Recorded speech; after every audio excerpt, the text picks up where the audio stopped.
लीजिए, हमें क्या निकालना है, सी वी, और सी वी क्या होता है, d q by d t constant volume V, और आपको पता है डी क्यू होता है d u plus p d v, है ना, फर्स्ट लॉ ऑफ थर्मोडायनेमिक्स। अब वॉल्यूम को कर दूं अगर कांस्टेंट, क्योंकि यहाँ देखिए यहाँ पे वॉल्यूम कांस्टेंट है ना, जब यहाँ आप ध्यान दोगे तो आपको पता चलेगा वॉल्यूम कांस्टेंट है, वॉल्यूम कांस्टेंट है तो कांस्टेंट वॉल्यूम पे पी डी वी जीरो हो गया, तो ये स्टेप तो खत्म हो गया, डी क्यू डी यू बच गया, तो D Q is equal to D U आ गया। Clear, D Q is equal to D U आ गया, यानी कि इस स्टेप को मैं ये लिख सकता हूँ, डी क्यू को डी यू लिख सकता हूँ। और यू की वैल्यू मेरे पास ऑलरेडी है बच्चों, यू की वैल्यू मेरे पास ये रही, तो यानी कि मुझे क्या करना है, d you by d T निकालना है, यानी कि इसका डिफ्रेंशिएशन कर देना है इस बड़े स्टेप का टी के विद रिस्पेक्ट, ठीक है ना, टेम्परेचर के विद रिस्पेक्ट। अब देखिए यही किया है मैंने, टेम्परेचर के विद रिस्पेक्ट इसका डिफ्रेंशिएशन कर रहा हूँ, ध्यान दीजिए। अब देखिए इसमें से टेम्परेचर पे जो चीज़ डिपेंड नहीं करती वो बाहर आ जाएगी, तो 3NH न्यू टेम्परेचर पे डिपेंड नहीं करता, इसको बाहर निकाल लूँगा, ये लिख दिया।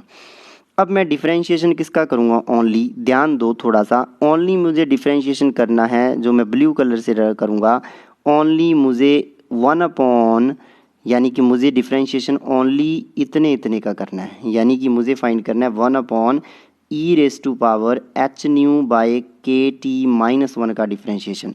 तो सबसे पहले तो इसका डिफरेंशिएशन क्या होगा, आप सबको पता है, -1/e⁻h न्यू बाई KT-1, क्योंकि 1/x का डिफरेंशिएशन होता है -1/x², तो उससे आ जाएगा।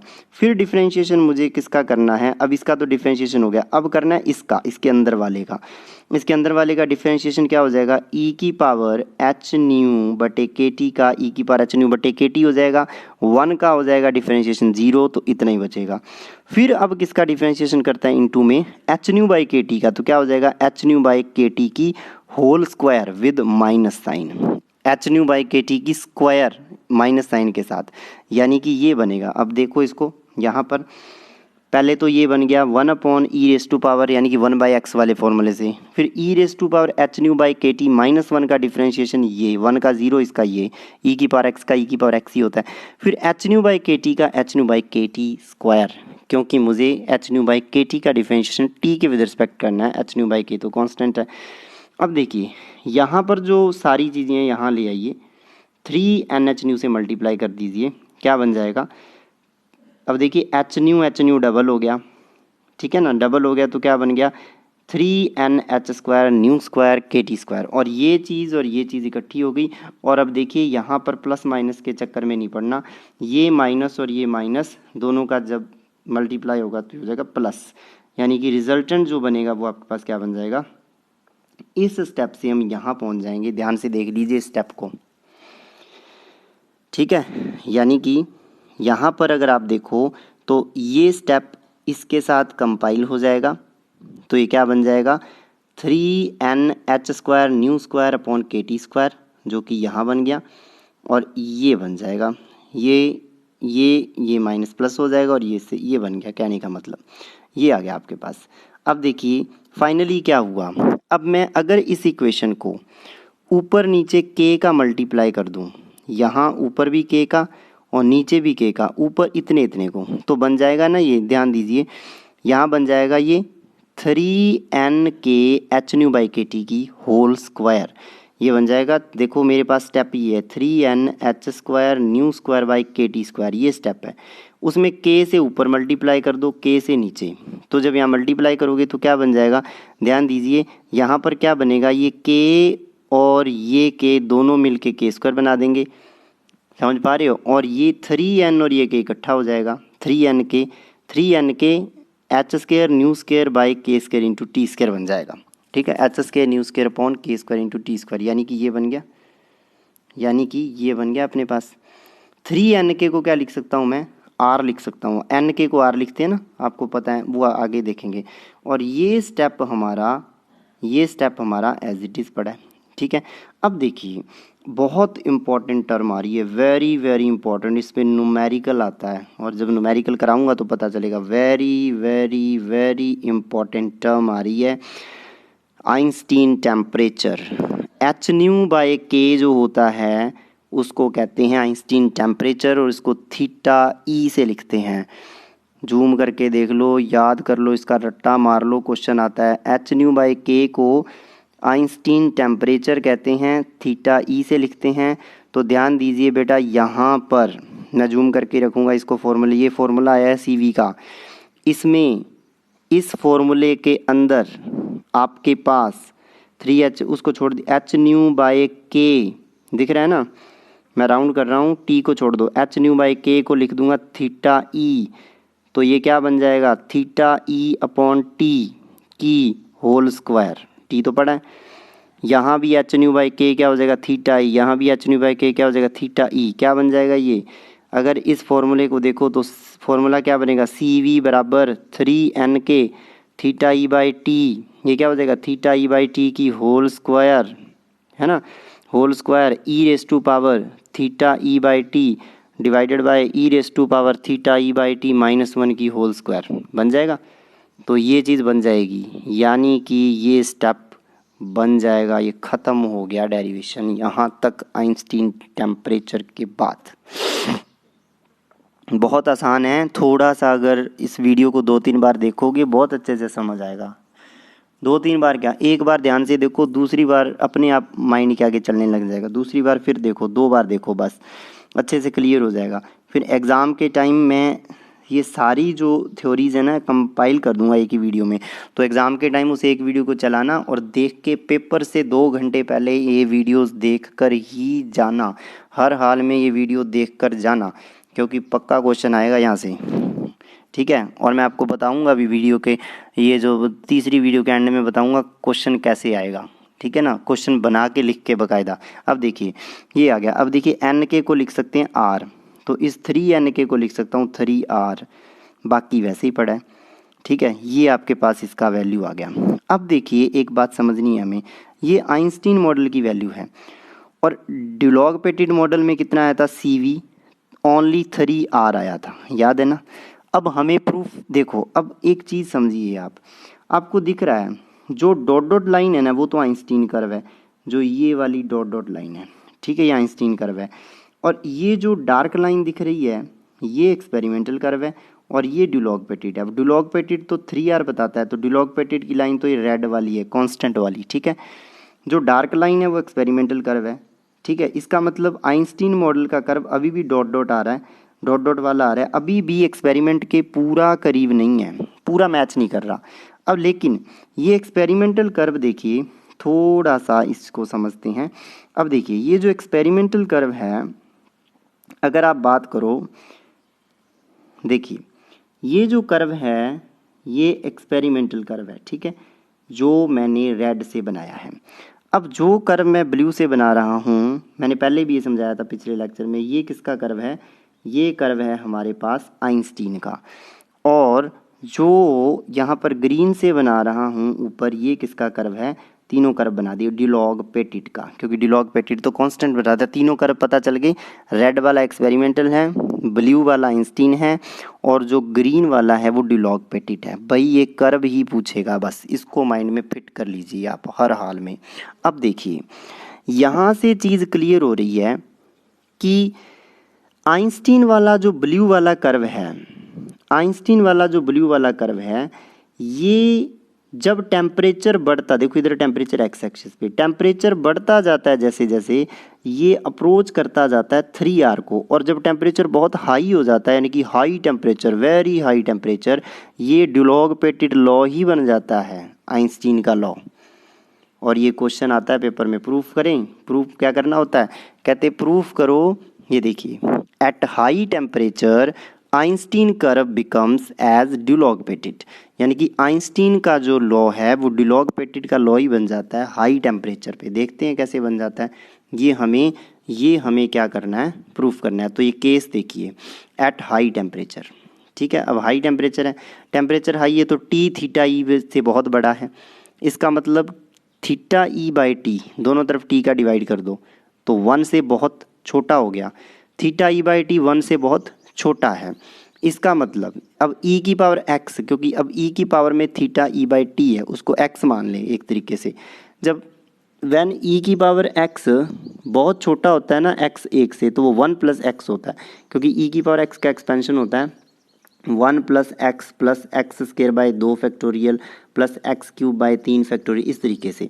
अब मैं क्या कर रहा हूँ, यहाँ पे बहुत छोटा है x, तो x की स्क्वायर और भी छोटी, x की क्यूब और भी छोटी, तो ये स्टेप ख़त्म, ये स्टेप ख़त्म, x की 4 और भी छोटी, तो इसको इतना ही लिख सकता हूँ 1 प्लस एक्स। तो मैंने क्या 1 प्लस एक्स, यानी कि e की power theta E by T क्या हो जाएगा, e की power theta E by T हो जाएगा 1 plus theta E by T.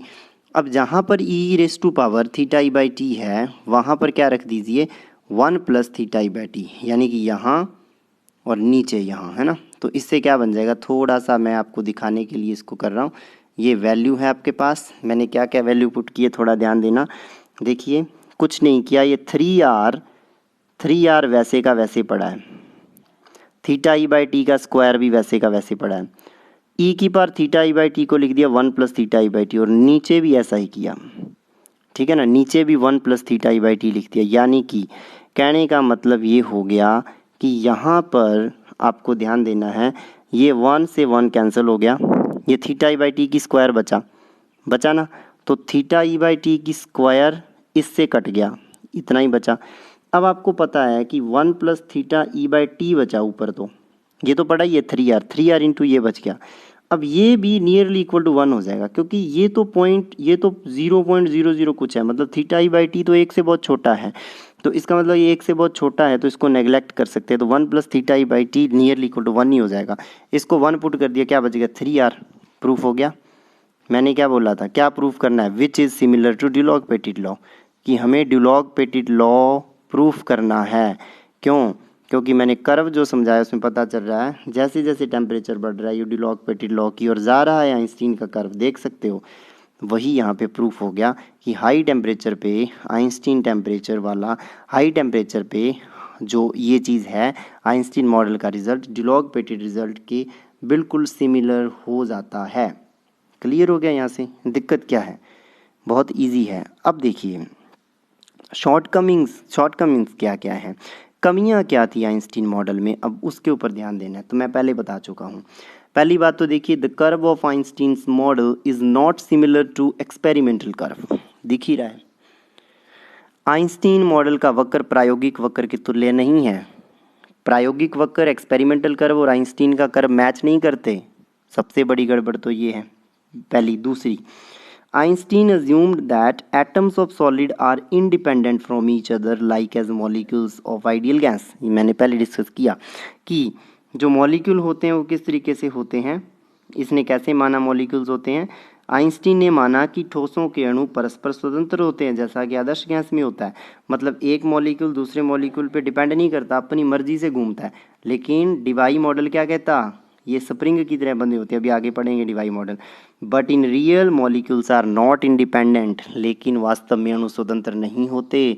आगे लाइन ऐड कर सकते हो, अणु जो होते हैं, मॉलिक्यूल्स जो होते हैं वो इंडिपेंडेंट नहीं होते, they are assume to be attached like at spring, spring की तरह बंधे हुए उनको माना जा सकता है।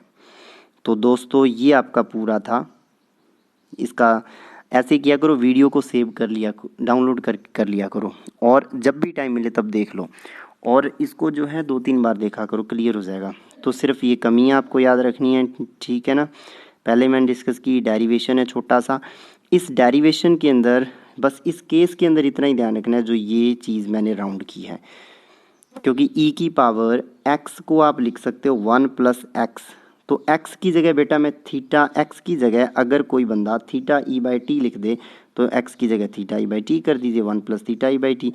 और जब ऊपर फॉर्मूले में पुट करोगे ये चीज़ें, तो यहाँ पे जब यहाँ पुट करोगे तो 1 plus theta E by T minus 1, तो 1 से 1 कैंसिल हो जाएगा, तो नीचे तो थीटा ई बाई टी की होल स्क्वायर बचेगी, वो इससे कट जाएगी, ऊपर ये बच गया, इसको फिर 1 plus theta E by T लिख दिया। अब ये फिर क्या है, थीटा ई बाई टी बहुत ही छोटा है 1 से, इसको 1 कर दिया, तो ये किसके बराबर प्रूफ हो गया, डिलॉग-पेटिट के बराबर प्रूफ हो गया, ठीक है ना। इसी तरीके से डिवाई मॉडल को भी ऐसे प्रूफ करेंगे। That curve is very important, मैं 2 बार समझा चुका हूँ कर्व, और तीसरी बार फिर समझाऊंगा अगले टॉपिक के अंदर। ये टॉपिक है पूरा, और इसको अच्छे से याद कर लीजिए। आज यहाँ से स्टार्ट किया है हमने, कुछ नहीं किया, एक की एनर्जी ई बार है तो 3n की क्या हो जाएगी 3n ई बार, बस।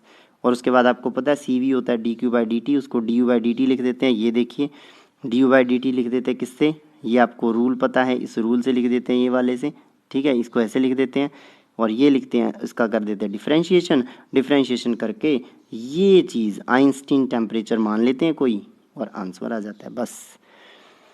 तो दोस्तों ये सेकंड वीडियो थी, चैनल को सब्सक्राइब कीजिए, अपने दोस्तों से शेयर कीजिए ताकि ज़्यादा से ज़्यादा लोगों को फ़ायदा हो। वीडियो अच्छा लगा हो तो लाइक ज़रूर करना और कोई डाउट हो तो कमेंट ज़रूर करना। और यही है कि आप लोग बस लाइक नहीं करते हो, वीडियो देख तो लेते हो, लाइक नहीं करते हो, वो भी कहना पड़ता है उसके लिए। तो प्लीज़ लाइक करो और मेहनत करो, घर पे लॉकडाउन का फ़ायदा उठाओ, इसमें मेहनत करो, दूसरों से आगे निकलने का यही आपको फ़ायदा होने वाला है। ठीक है, अब मैंने बोला था आई बेल जो है जो उसके ऊपर क्लिक करना, आपको इसके फर्स्ट पार्ट का मिल जाएगा। बाकी मैंने डिस्क्रिप्शन में भी फर्स्ट पार्ट दिया हुआ है तो उसको अच्छे से देख लेना। ठीक है,